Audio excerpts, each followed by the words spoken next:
Bom, na aula passada eu falei sobre a descoberta do elétron, a determinação da razão entre carga e massa do elétron.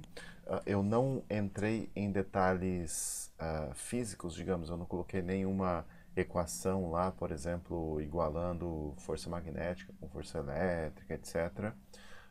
Tratei de maneira superficial, mas contextualizando a história dessas descobertas, porque esse aqui é um curso de química para poetas, ou seja, aquele aluno que faz engenharia ambiental, ciências biológicas, etc. E agora também vou falar de maneira superficial sobre a descoberta da carga do elétron por Robert Millikan.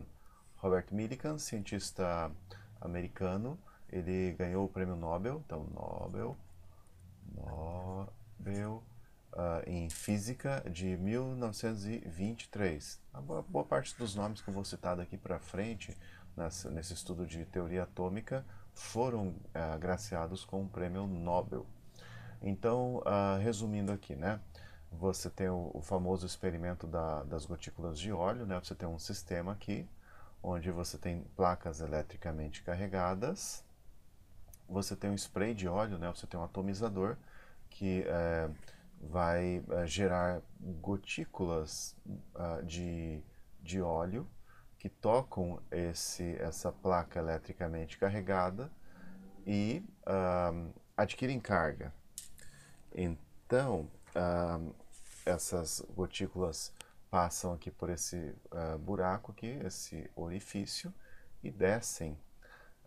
Ao descerem, elas são, digamos assim, aceleradas pela força da gravidade, mas você também tem a questão do atrito, da resistência do ar, né? Ah, é, o, o, bom, enfim, aqui você tem uma fonte de raios-x que também serve para manter as gotículas ionizadas, e aqui você tem um microscópio para observar a queda dessas gotículas e tentar medir a velocidade. Então, vou resumindo aqui, né, sem entrar em detalhes na física, né? Afinal, nós não precisamos entender os detalhes matemáticos, físicos aqui, para ter uma ideia do conceito, né? Lembrando que esses caras aqui ganharam um prêmio Nobel de Física, né? Então, talvez a física não seja tão amigável para você que acabou de sair do ensino médio. Então vamos lá resumir, né? O experimento de Millikan envolveu a medição da força sobre as gotículas de óleo em uma câmara de vidro intercalada entre dois eletrodos, um acima e um abaixo.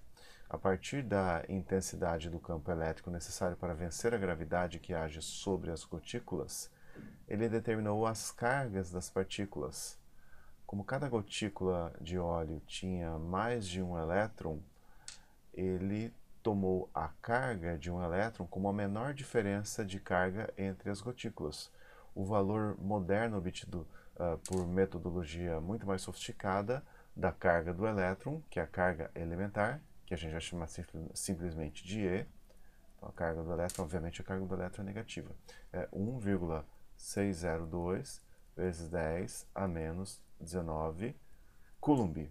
Então, a carga do elétron é considerada uma unidade de carga negativa. A massa do elétron foi calculada pela combinação da razão do valor de razão entre carga e massa. Uma vez que você sabe a carga, você sabe a razão entre carga e massa, você chega à massa do elétron. Então, a massa do elétron, 9,109 vezes 10 a menos 31 kg. Ou, resumindo aqui, né, se você não entendeu. Thomson mediu a razão entre carga e massa do elétron. Millikan mediu a carga do elétron. Então, de posse da carga do elétron e da razão entre carga e massa, você encontra a massa do elétron. Então, essa é a massa do elétron, essa é a carga do elétron.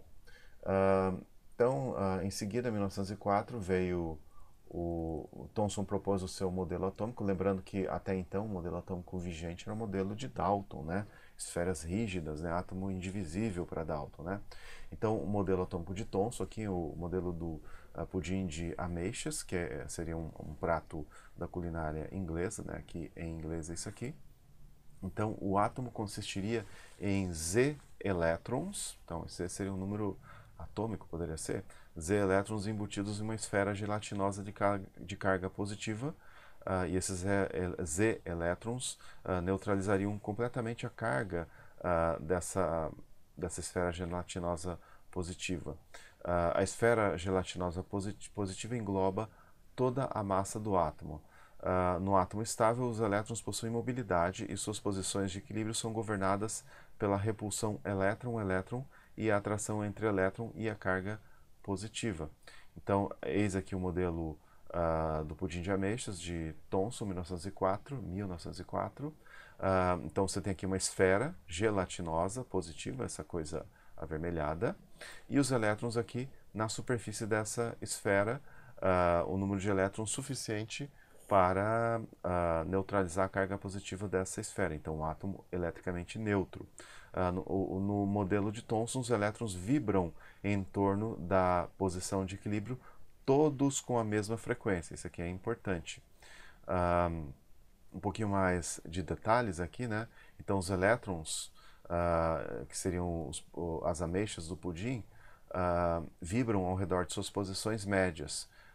Como que você calcula a frequência? Aqui pela equaçãozinha do oscilador harmônico. Detalhe, todos esses elétrons vibrariam em torno dessa posição de equilíbrio com a mesma frequência. Aí você tem aqui que a teoria eletromagnética clássica nos diz que uma carga oscilante emite radiação com frequência dada por essa equação aqui, que é a equação do modelo de oscilador harmônico, né? Detalhe, se todos os elétrons vibrariam com a mesma frequência, como você poderia explicar a emissão de luz por átomos de hidrogênio, já que no visível o espectro do hidrogênio contém pelo menos 4 frequências diferentes. Então, o modelo atômico de Thomson não explicava o espectro de emissão do hidrogênio. Então, precisava de um modelo mais sofisticado para isso, mas isso vai ficar para as próximas aulas. Até lá!